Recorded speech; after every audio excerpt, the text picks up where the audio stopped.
This is Tennessee Talks with United States Congressman Tim Burchett. Hello, I'm Congressman Tim Burchett. Welcome back to another episode of Tennessee Talks. Today, I'm really fired up about our guest. It didn't even say that in my notes, and I'm saying that, folks. But today, we're joined by my very good friend, the governor of the great state of Tennessee, Bill Lee. And Bill's a seventh generation Tennessean. He was born and raised on the Triple L Ranch in Franklin, which was started by his grandparents, and he grew up raising Hereford cattle. I'm going to talk to you about that cattle deal. I got 60 acres. We got those crazy horses out there. Oh, yeah. And you can't eat them. I want to talk sometime. But anyway, after college, he started working with his family's home service and construction company, became the company's president and CEO in 1992. A quarter century later, he won the governor's seat in 2018 with no prior political experience. And he has been serving Tennessee in that position ever since. Governor, I want to thank you for joining me today. And we'll get right into some hard-hitting questions that we have not prepared you for. So thank you, Congressman. I'm proud to be on you. I'm proud to be on your show, by the way. Yes, sir. You're a good man who's serving in a very important spot. So thank you for having me. All that. My wife and daughter love you, so that's all that really matters with me.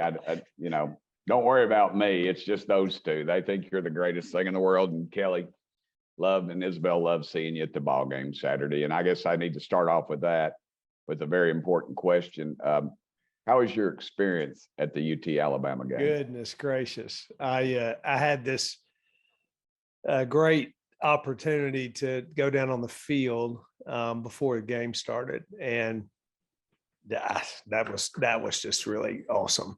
That's one of those games where you've got it recorded. Everybody does.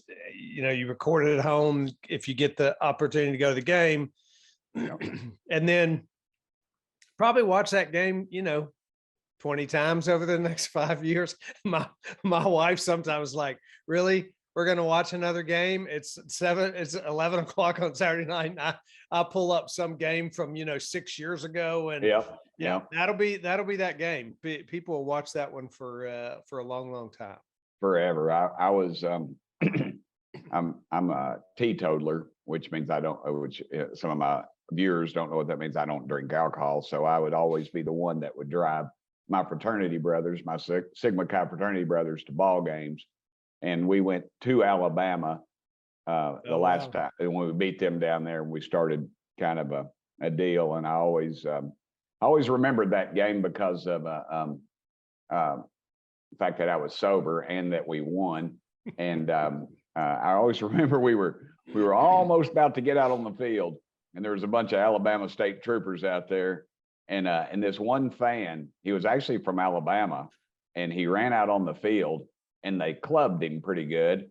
And then they turned to the crowd with their batons and waved them to us. Of course, we booed. Don't think about coming out here. Yeah. And I remember, though, I felt so sorry for that guy. And then I read where he had a big settlement shortly thereafter. The state of Alabama. So next game you ran out on the field, right? No. My dad was dean of student conduct. He would have lit me up, man. I was always having to defend my fraternity brothers who were probably led astray by some of those Pikes and Lambacais, because our guys usually spent most of our time in the library studying. I'm sure you did. I'm sure. That's how you ended up in Congress. I know my 6 years of undergraduate studies prepared me for that. And so, it's tough to go. It took me 6 years literally to get through UT, and I did not drink or smoke pot. But it took, and I finally, I got across that, walked that stage, and my mom and dad were so proud. Hey, whatever it takes. Whatever it takes, that's right. And it was in the trades too, technological and adult education. So I know that's something near and dear to your heart. If I ever get out of this gig, I'll probably just go back to welding because, I love to weld and I can do it. And I don't do drugs, and I would show up for work. I could probably work in any state in the country right now if you needed a welder. So you got that right. And you make pretty good money right now. Great money. Yes, sir. Well, let me ask you you and I have talked about this before, but I'm curious, what and our people will be curious, what really motivated you to run for office for governor, and how's that experience been this past few years? Yeah, I was talking to somebody last night about that. They asked me that, the synopsis, the quick story on that is, you have certain things in your life that challenge you in real powerful ways. My first wife was killed when I was 40. I had 4 little kids. God used that event to really challenge me, sort of set things in order in my life. You go through something like that, and it kind of clarifies what matters and what doesn't matter. It caused me then to think about, what did I want my life to be about? I got really, besides running my business, which I love, and it was a very worthwhile, meaningful thing to do, I got involved in a bunch of nonprofit work. Took my kids to other parts of the world to see just to see how fortunate we are to be Americans. Haiti, Mexico, Africa. Everybody can't do that, but I had the opportunity to do that. And then I decided to get a little more involved close to home. Mentored kids in the inner city, mentored men coming out of prison, got involved in things that were purposeful and meaningful, and actually the government has something to do with. So education of the underserved and criminal justice. And so I was friends with Governor Haslam. He appointed me to a couple of task forces that led to work on public policy. And, somewhere along the line, I thought, maybe I could use my life in a way that could positively impact people around me. We all want to do that. And we do. And there's a whole lot of different ways to do it. And I experimented with those different ways. And then I thought, what if this was an opportunity to do that? And that really is why Maria and I decided to pray about it for a year. And then we decided to do it, and it worked out. I remember you had a little camper, or it was like not a Winnebago. It was less than a Winnebago. And I remember you were at the Granger County Tomato Festival, and I said to somebody, I was with a group of folks, and they said, "Who's that?" And I said, "Well, you ought to go over there and meet that guy." I said, "He's going to be the next governor of the state of Tennessee." And I said, "Burchett, you're crazy." And I said, "No, dude, I tell you, it's not in my notes, but I don't care." I remembered the first time I saw you, my wife's a widow, and she went through a very traumatic situation, losing her husband and the father of my child, Isabel, who I adopted, who's mine now. People say your stepdaughter, and I kind of cringe at that. I adopted her. She's mine. She calls me dad. And I remember I told Kelly the first time she called me dad, I said, "Throw me the checkbook and the car keys. We're going somewhere." It was magic, man. It still is. But I go back to a lot of those same experiences. And I remembered when you were speaking, and I tend to, I don't watch the people speaking. I watch the people they're speaking to, just to kind of catch and everybody had a compelling story that was running at the time, and they were all there, and they all, they're very polished. And I watched you, and I looked at my wife, and she was, and she had put her, she was really paying attention. Everybody had put their fork down, and I thought that your story was very compelling. And I said at that time, I said, if you get the wind behind you, this one's going to happen. And at the time, everybody said, "Burchett, you're crazy." But people still, when they run into me at reunions and things, they always ask me, "What do you do now?" And I say, "Well, I'm in Congress." And they go, "No, really, what do you do now?" And I said, "Really? I mean, Google it." Google it.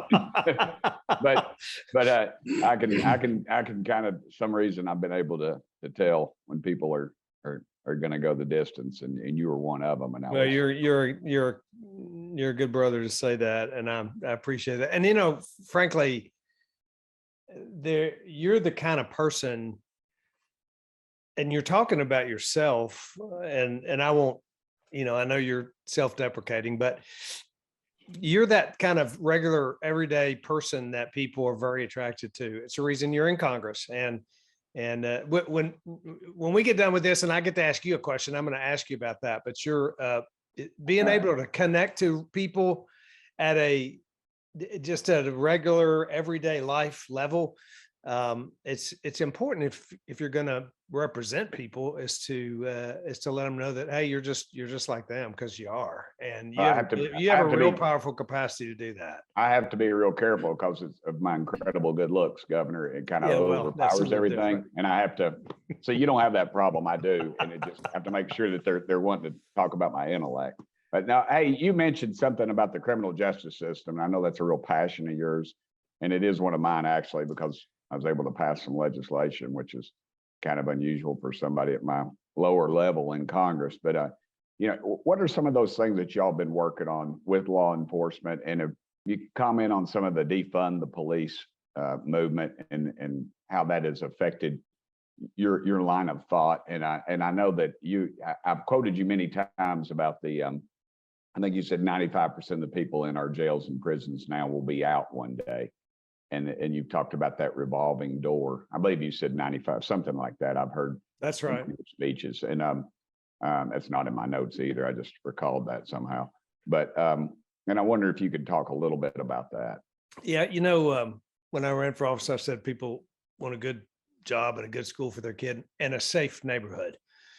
And people want to live in a safe community. Everybody does, and crime is a significant problem in this country right now. It's a very much talked about issue, as it should be.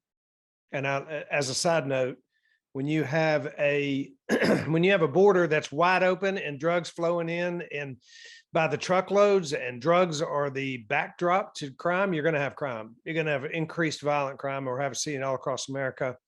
Yep. There's a lot of reasons for that, but there's one of the big reasons for that is what's happening at the southern border. So that's a whole different subject that I know you have a lot to say about. But I've always said you got to be tough on crime and you got to be smart on crime. You got to, like we have done, you got to strengthen penalties for violent offenders. You got to strengthen penalties for those who use gun violence. You've got to make certain that you are appropriately incarcerating the people who are damaging the society the most.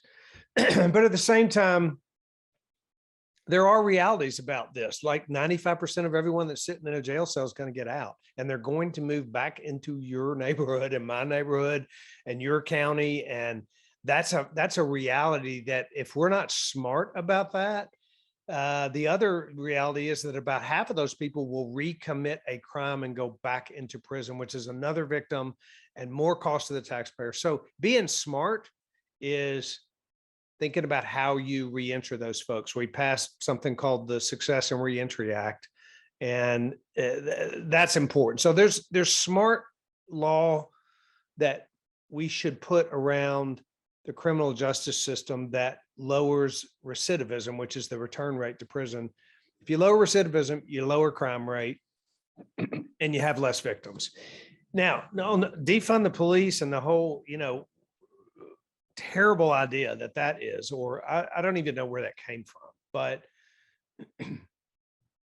police, law enforcement, sheriffs, they are the line between order and chaos in our society. And we are a society of law and order. And if people want to live in a safe neighborhood, they depend upon law enforcement to make sure that happens. I'm a strong proponent, very supportive. We are recruiting law enforcement into our state. We desperately need more men and women who serve on the front lines in law enforcement. We could use a couple thousand more officers in this state. We added 100 troopers to the state highway patrol budget last year. So I'm a big believer, and not just in more cops, but in more support for those law enforcement officials.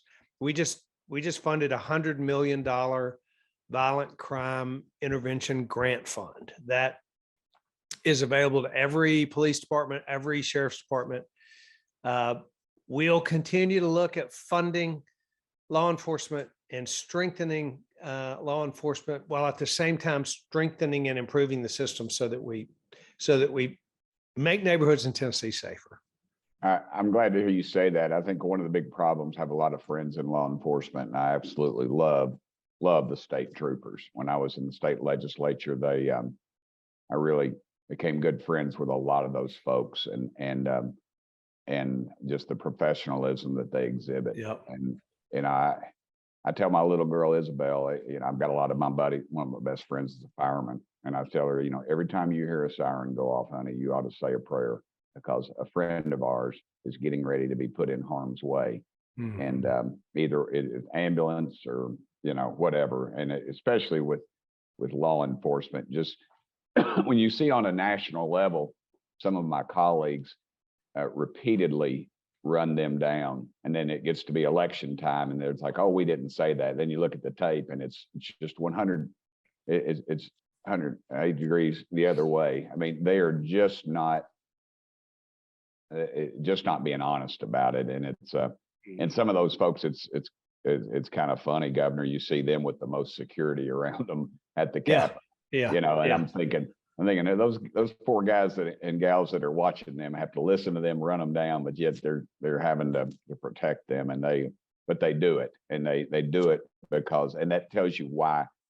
The heart of law enforcement. They're doing it, even they're defending somebody who would not defend them. That's exactly right. Yep. They take an oath to do that, and they those are the folks that, as I like to say, run in while the rest of us are running out. That's right. And and I was there on January 6th. It could have been a horrible, much more horrible than it was if it wasn't for those Capitol Hill police. Now their leadership, I have some questions about, but the men and women that run it are the best. I'll throw this out too. If you're ever in New York City, you ought to go to the 9/11 Museum. It's that too is a reminder of just running into what everyone else is running away from, and the stories are powerful. Yeah. That remind us every day. Disparaging these folks, the law enforcement and first responders, there is no place for that in this country. So whatsoever. And it's such I think it's such a small minority. I do too. When they're in Washington, they get the mic, and then they're in a powerful position. So you have to watch that. I want to switch gears a little bit.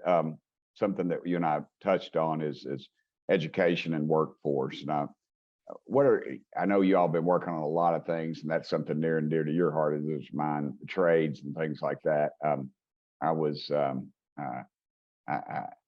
We are just woefully undermanned in those departments. And for so long, we let and I have a degree in education, so I can say this. You don't have to say anything, but we allowed some of the snobs to tell us that the trades were not where it was at. Every kid needs to get a college degree, and that you and I both know that just is not going to happen. And I have friends that make more money than I do that never went to college, that actually took up a trade and started a small business, small plumbing business. If you and I always say, you can't export a clogged toilet to Mexico. We got to have those folks here working right now. And if you ever call a plumber, my plumber's name is Sammy. I mean, my wife and I have him on speed dial because we got 60 acres and something, and horses, and something's breaking all the time. And Sammy, it's funny. He comes pretty regular, but sometimes if you just call a plumber and they say, well, I can be there on Tuesday, and you're thinking, wow, it's Monday, that'd be great. And they go, but no, it's Tuesday week. Yeah, right. I mean, right. those guys and gals are loaded up. I'm wondering what the state, and I know you talked about that. If you could touch briefly on that, and talk about some of the other options people have other than a 4-year college degree. Yeah, I ran a plumbing company, and heat and air conditioning, plumber, electrical. I'm a master plumber myself, believe that or not. You don't want me to fix your sink, but I do. I was trained in the ability to do that. So I worked with skilled tradespeople all my life, 35 years, and worked really hard to find skilled tradespeople, because they're hard to find. They're skilled, and they're hard to find. It's a big demand. And so I knew that before I became governor. So when I got here, I said, you know what? We got to change that. And I knew how valuable the folks that have the capacity to connect their brain to their hands are. And I also knew our education system didn't really cater to or provide a pathway for success for those people that are gifted that way. So we passed something called the GIVE Act, the Governor's Investment in Vocational Education Act. And that really puts grants in high schools. We funded a substantial increase in the supports for our colleges of technology, and have begun to build more colleges of technology. Those are 2-year technical schools. We have increased dual enrollment so kids can get a certificate from a college of technology, a TCAT. They can get that certificate in some cases, and more as we develop this program, by the time they graduate from high school. So they get a dual degree. And we're just changing the way high school looks and the way people go into post-secondary to get skilled up. Here's the reason, two things. And by the way, we're making a big, we're making a lot of progress there. We put $500 million in CTE in K-12 last year. That's $1 million in every high school and $500,000 in every middle school in the state of Tennessee. The state with the workers will win. And there's a reason that that Ford Motor Company, and by the way, I'm sitting here looking at this screen, and I did not do this on purpose, but now that I'm talking about this headline says we won. That was from the Brownsville newspaper in Haywood County when Ford decided to move there. And one of the reasons I think Ford decided to come here is they saw a commitment in Tennessee to the kinds of skilled workers and the development of workforce that they're going to need for this enormous plant that is the plant of the future in automotive industry. The states with the workers, and I'm talking about the skilled workers, are going to win, and it's going to provide more opportunity for Tennesseans. More people have the opportunity to find meaningful work, more lives changed.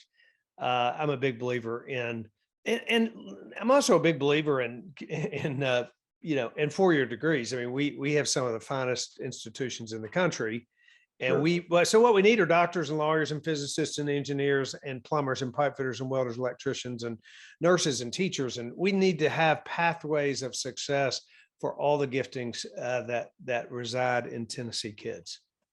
I'm glad you said that. When I was mayor, I had a small part in recruiting Lifetime Plastics here, folks out of Utah, and they're generally most of the folks that they're corporate folks are Mormons, and they're very straight-laced, hardworking people, and they're just lovely folks. And I remember I was out at the factory, or they were meeting some of the Tennesseans, and this big old burly dude that covered in tattoos. I used to ride motorcycles with him, and we were, I don't think his name was Ice Pick, but it could have been. And he and I were talking, and I remembered him talking to that guy from Lifetime, and how they were just talking, and how he connected with him. They were talking about each other's families and what was going on. And it always strikes me that our best asset in this state is our people. Yep.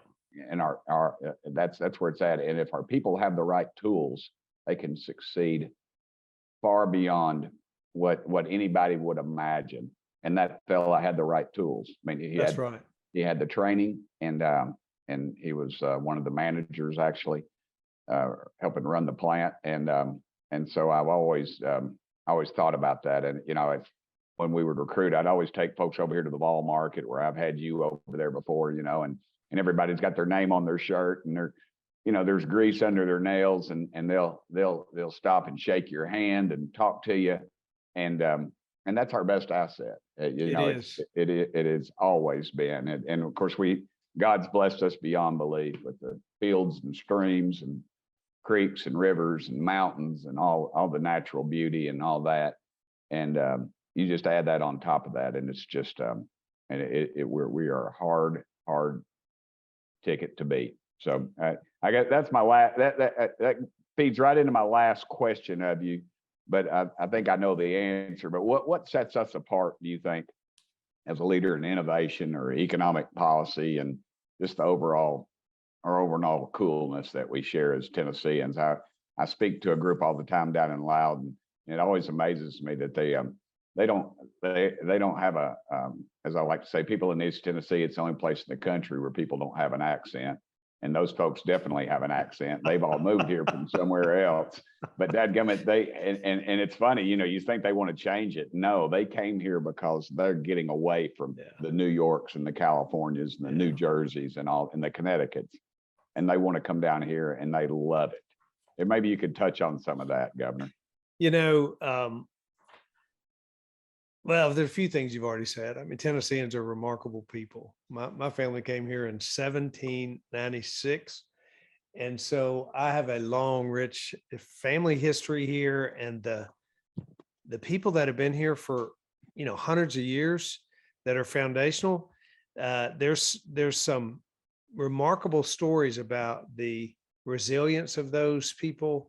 It lasted through the generations. So we have a remarkable people here in Tennessee. It's true, and it is different. But there are a lot of things happening right now that make this one of the most attractive states in the country, and we are one of the most attractive states in the country. More people moving here than almost any state. More companies coming here than almost any state. The people, the culture, the belief in the fact that we are a state of opportunity. We're a state that believes in security.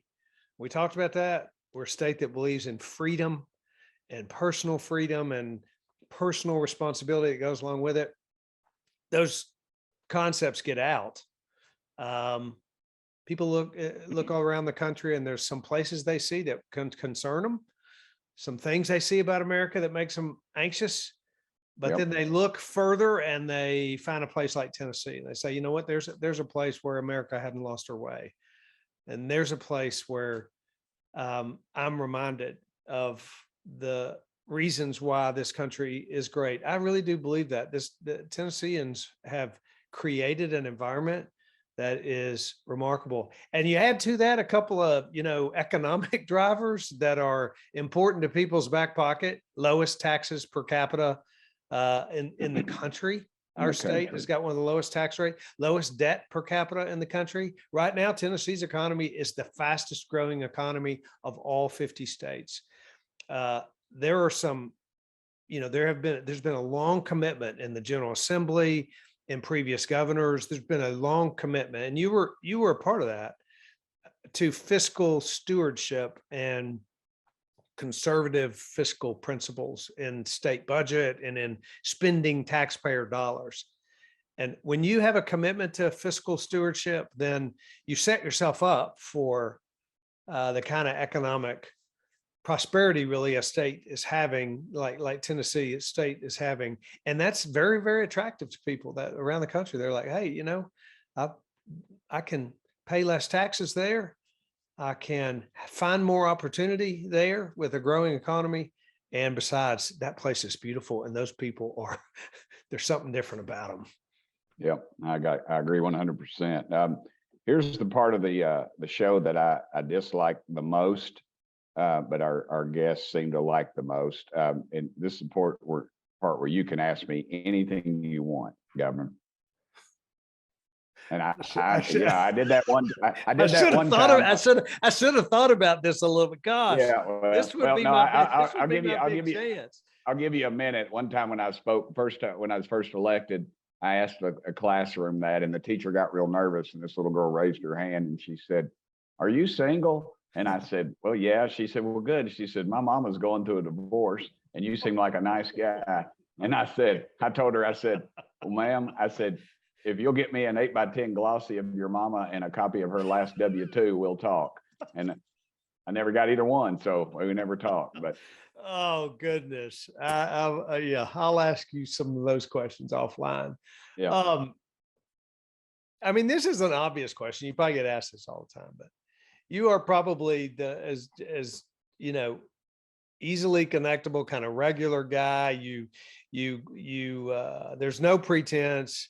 It's part of your brand, but it's just a part of who you are. And it's part of what's so attractive. It's why East Tennesseans have put you in this spot. But you're also a congressman, and that's kind of a big deal. It really is. I mean, think about that. That is it's a big deal. And you're in Washington, and you have this enormous, important responsibility. And I'm kind of interested in what the rest of those guys are like. I mean, I know a couple of them, certainly the ones from Tennessee, and they're so I know that. But as an institution, and when you go up there, and you probably get asked this all the time, like, what's that like? Mostly, what are they like? I kind of want to know what they're like, because I've learned that, Americans only get what they hear on TV and listen on social media and whatever. That's the only perspective you have of some of these folks and what's happening up there. So give us a quick. Well, it's a good question, Governor. There's 435 of us, and I always like to say I'm the 435th most powerful member of Congress. But the reality is, it's kind of it's a big word for me to use. It's kind of a microcosm of the rest of the country, really, or our communities. So you pick 435 people out, and you're going to find somebody who's in trouble, their kids are in trouble, or they're going through a bad marriage or something like that. I spend a lot of my time on the House floor. I sit with people or maybe I ask them to sit with me, that maybe are in a little bit of trouble. I've lost friends. I'm sure you have too, and you don't know maybe where their soul is. And so I've tried to speak with them sometimes, and just maybe just as a friend perspective. So, but it's everybody up there has got different things going on, and as there's 435, so there's some bad people up there, some people up there I wouldn't trust as far as I could throw the dome off the Capitol. But by and large, they're folks that want to do something for their communities, and life just gets in the way. And I realize that, and maybe, I don't know, they talk about us all having gifts, and maybe my gift is the gift of perception, that when people are hurting, and that's generally, the people that I talk to a lot, and on both sides of the aisle. So that kind of sums up my day when I'm not on the political realm of it. So, but it's an interesting group of folks, to say the least. More people, I think, have told us more people have played professional baseball than have been in the United States Congress. So I treat it as it's an honor. I don't take myself serious, but I take the job deadly serious. So thank you for asking that, Governor. And I want to thank you for being on our podcast with us today. You've been a good friend to me and my girls, and we continue to pray for your wife. I know she's having some health issues, and pray for her every day. And we thank you for the great job you're doing for our country, and your sincere willingness to serve, and you want to help people. And I dig that. And so I'm Congressman Tim Burchett, and I want to thank everybody for viewing our podcast today. This has been another episode of Tennessee Talks. And as always, thank y'all for sending me here. Thanks for listening to this episode of Tennessee Talks. Please subscribe to the show on Apple Podcasts, Spotify, or wherever you listen to your podcast. Keep up with Congressman Burchett by following Rep. Tim Burchett on Twitter and Instagram, and Congressman Tim Burchett on Facebook and YouTube.